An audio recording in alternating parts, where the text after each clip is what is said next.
Scorch over Gathering. It's Taliyah, man. Playing Gathering on Taliyah is a waste of resource, because the champion does not have good AP skills, and the champion is mostly about early game anyway. You need to have a good early game, to have a good mid game, to have a okay late game. So Scorch does steep a lot of matchups, because she has her spells are kind of low cooldown, so you proc Scorch pretty much off cooldown a lot. The thing about Taliyah is, even if she has good AP ratios, she only has 2 damaging abilities. Passive doesn't damage, W doesn't damage, ult doesn't damage. You know? She operates on damage based off 2 abilities only, which is very rare for a champion. I saw you building Lianji again. Is it good now? Like on Taliyah instead of Riley? So the reason why you buy Lianji and Taliyah is because there is no better item. She doesn't have great AP scalings, so she doesn't benefit from other items like Rabadon or whatever else. And yeah, the reason why you buy it is because she's a low CD champion, so she applies the Lianji dot really well, and the item just gives you HP as well, which is a must-needed stat in current meta in high MMR. That's pretty much it. It's not because Lianji is a wow item, it's not. Lianji is not an insanely good item anymore, it got nerfed twice. It's just that it's still okay on specific champions, and Taliyah is one of them. Is it the same logic for Ahri to buy Lianji? No, not even close. Ahri doesn't apply Lianji nearly as well as Taliyah does, and Ahri likes AP way more than Taliyah does. So Ahri has way better AP skills than Taliyah, it's not even close. So you should never go Lianji and Ahri. You buy Lianji for HP question mark, why don't you go Banshee and Zhonya when it makes you more tankier? Well, if it would, I would go Zhonya and Banshee, but these items are bad.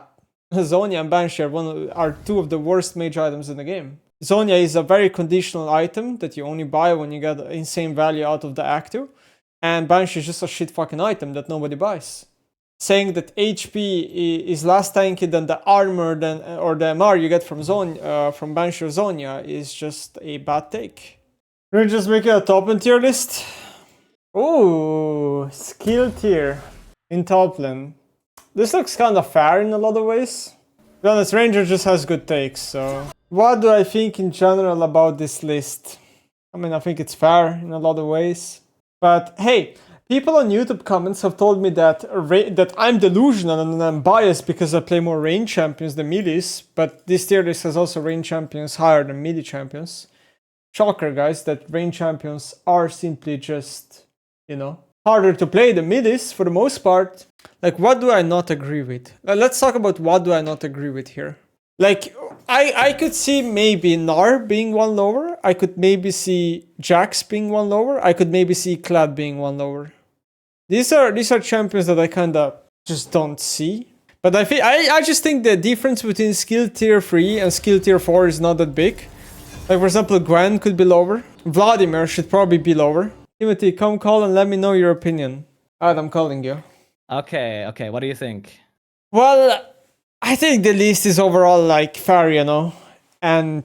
yeah, it's not complete, so there's stuff still to switch around, right? I think the difference between, for example, tier 3 and tier 4 for me is not that big.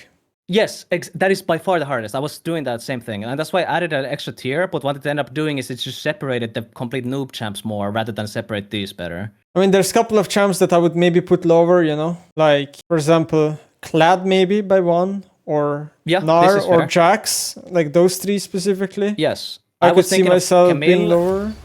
I was thinking of Camille, Jax, and Gnar all going down 1. Yeah. That's also fair. And then I was Camille thinking... as well is like, I don't think she's that hard. I was thinking of putting Kayle lower. I just don't see... I think Kayle top... I think the thing is with Kayle top, I think your like mid is much easier to play. I think Kayle top still like... You are so weak in early game, and you obviously know how top lane works. Like, if you fall behind, you're super fucked, even as Kayle. Yeah. I think that's why she doesn't go lower than 4, in my opinion. I completely get it, and if it was mid lane, for sure, but... So, for example, yeah. Urgot is a champ that I could consider putting 1 higher, unironically. Yes, that's fair. That's fair. And also Vladimir is a champ that I would consider potentially putting 1 lower. I really think this champion is insanely easy. Fair, yeah. That's fair. What do you think of Akshan up 1?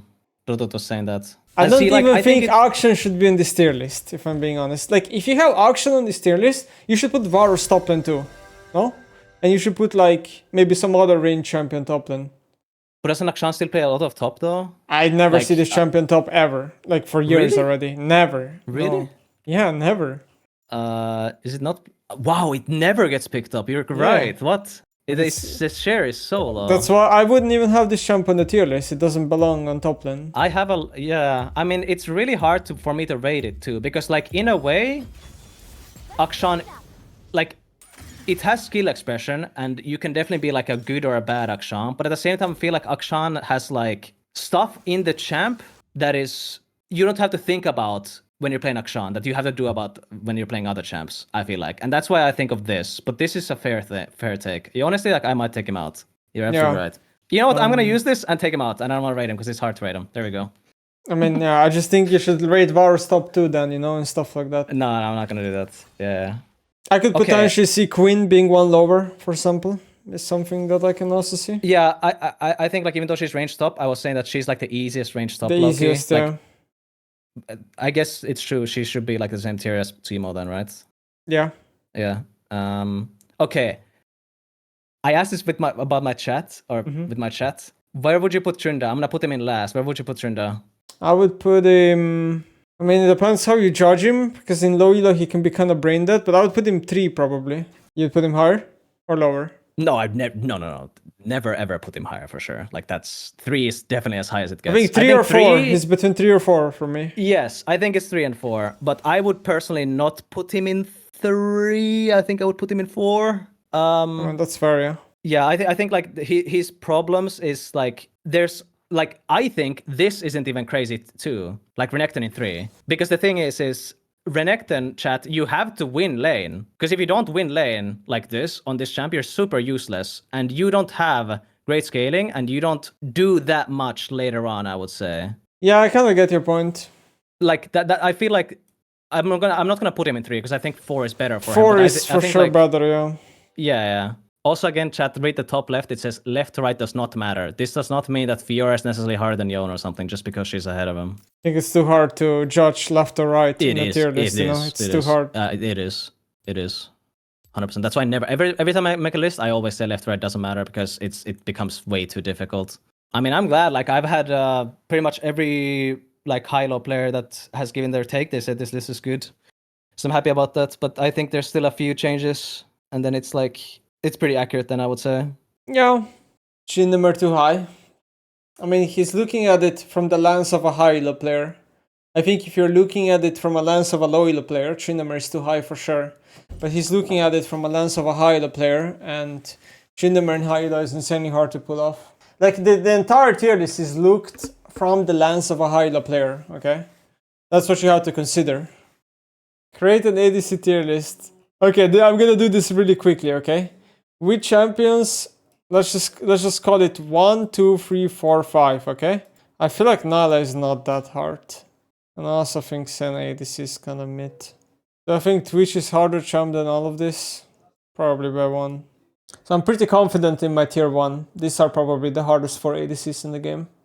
Lucian and Zari. Zari you could debate, could be 1 lower. Yunara is not on the tier list. I'll just put Victor's Yunara, which would probably be around 3, to be honest. I mean, I'm very confident on my 1, and I'm very confident on my 5. These champs are all way too easy.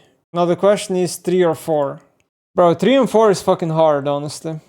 I'm thinking Corki 1 higher. I wonder if Samira should be 1 higher. Caitlyn might be 3, but... yeah, something like this is what it would look like. Nemesis, if you could make Baus play 1 extra champion, he had to listen to you, what would it be? People who say Cassandra are stupid. I'm sorry to say that. Why would I recommend Baus to learn a champion that is not even good right now? It doesn't make any sense. What I would like Baus to do is, number 1, I would like him to properly build Ambassa, because I think he's trolling on the champion 24/7. Going Electrocute into a tank as Ambassa is trolling. Oh yeah, number 2, maybe like not Volibear. Renekton is, I think, maybe a good champ, or Garen. Because Baus used to play Garen, right? And then he dropped it because Garen got nerfed. I think right now people are sleeping on Garen again. Because he got buffed a lot again. I think that champion is just underrated. I would also really like if Riot would not have such favoritism towards Gwen. Because I think it is mind-blowing to me that Gwen is in the state that she's in and she's still not nerfed more. I just think it's ridiculous. Completely unbiased perspective. But Gwen should not be in the state that she's in right now for this long amount of time with no changes. Are you a Nashor or Riftmaker Gwen guy? Riftmaker is bad on Gwen first item, so you always have to go Nashor. Why is Gwen the best blind pick in the game and simultaneously the best counter pick in the game? Why does Gwen have no weak point of the game? Why is she good early, mid and late game? Like, explain this to me, explain Gwen's design to me. This character, Gwen, should be a counter pick heavy character, right? That scales well. Or is good early, like either or. Why does she do everything? It doesn't make any sense. Why are people in Challenger ELO able to blind Gwen with no repercussions and be strong at every point of the game? I think that is just a fail balancing by Riot. You also have to understand she got nerfed like 4 times in a row and she's still this strong. Well, then they definitely did fuck up somewhere along the road, right? Didn't Riot try to offer a solution with champion skill? Yeah, Riot tried to introduce champion skill, which is a like special matchmaking for professional players on their own server to match with each other and with voice comms to try to have basically mini scrims with different players. But that experiment failed miserably because Champions Queue had so many issues and it kind of makes sense logically why it would never work. Champions Queue resembles too much of a scrim and too little of a solo queue game, so it feels like an extra chore that you have to do when players are already screaming every day for hours.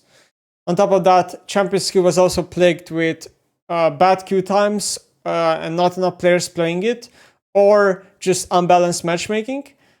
Even if all the 10 players in the game are professional players, that doesn't necessarily mean that the matchmaking is going to be fair, right? On one team you could have 5 G2 players and the other team could have 5 players that never play together, and then the game was very one-sided. So Champions Queue experiment died. Riot actually did try to make it work for sure, and we tried that on NA and EU, but it died on multiple occasions. So it's just never gonna work, is what I'm trying to say. If I'm Riot, I give up on Champions Queue. I would never bring it back. What is this? We asked LOL Esports WhatsApp community, who is the most underrated pro player of all time? Here's what they said. Voting since August 4th. Okay, so these are just like community. Who is the most underrated LOL pro of all time?